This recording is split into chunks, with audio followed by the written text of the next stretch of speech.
Rajesh office blog को आपण स्वागत करुच्ची मु जाऊँगी आज मो झियारी बाहागर को तो मो बड़ मौसी नातुणी जहाँकि से निमंत्रण करते तो मत जावाई पड़ा तो राति बहुत है तो मुझे पहुँचली पेट्रोल पंप गाड़ी तो तेल नाला तो तेल पकईकि मुझे बाहरी गली हूँ घर को तो घरे मुझे बर्तमान जा पहुँचीगली तो पहुँचीगला मो आगु पहुँची भाज पहुँचते जहाँकि मो मौसी बोहू तो नानी पहुँची जाते तो कहली व्यवहार गेट दिया मोर तो बहुत लेट होगा चार्जा केटे व्यवहार दिए देखिए बस कथा तो नानी की नहीं मुझे बाहरी गले व्यवहार देवाई गाड़ी बाहागर थाए गोटे निमंत्रण देले तो व्यवहार दि जाए तो मुझे जाकि पहुँची गली व्यवहार देवाई तो व्यवहार देवाई कौटी दिया तो मुझे जानी मुझे आगे घर भर फास्ट पलि जाती तो नानी कहला ना घर भर दि जाऊना ये सजा सजी सी दिया बेदी पाखे दिया तो पलिया मुझे बेदी पाक आसी पहुँचिकी व्यवहार देदेली व्यवहार देकी लेखालेखी सरीगला लेखालेखी सरीगला मुझे घर भर को गली टे बुलाबुली करने तो बेदी पाखे तो मुझे घर बुलाबुली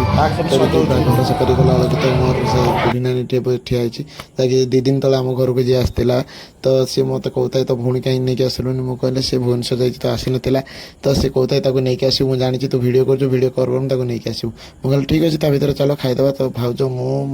भाई समस्त पहुँची गलु खावाई खावा पाखे भिड होगा मजामस्ती भी है तो से भिडटा पकेट्रे मोबाइल रही है जहाँकि मुझे देखी पारे मजामस्ती तो आम खावा भी भल होता तो आम खियादिया भी सांगर भी मजामस्ती भी चलला तो खाई सारिक भिड भी बनईदेली खावा सांगे भी नानी समस्त मिलमिशि बहुत सारा मजामस्ती होता तो मजामस्ती भिड देखिपारे देखी सारापर बेदी फेदी भिड भिड बनईकी तो मुझे बाहरी पड़े हूँ स्टेशन को मामुनी आने झील हूँ बेदी पाखे फटो उठाए तो सहित तो बाहागर मान तो पान भांगा ये तो सब चलती भर मामुनी फोन कला जल्दी आसिक पहुँच मुझे स्टेशन पहुँचेनि से स्टेशन बाहर को आसी पहुँची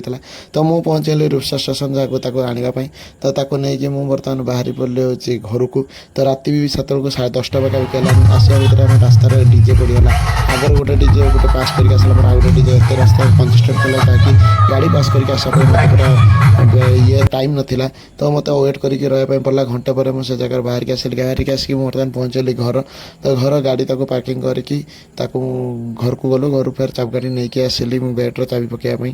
जहाँकि मुझे गेट्र चाबी पकड़ाई चाबिकाठी नहीं आसली आसिक गेट्र चाबी पकड़ली तो आजिका राजेश ऑफिशियल ब्लॉग को लाइक शेयर सब्सक्राइब करूँ आ बहुत मात्रा भाइराल करूँ मो चैनल भल लगी निश्चित शेयर गोटे करूँ और लाइक करूँ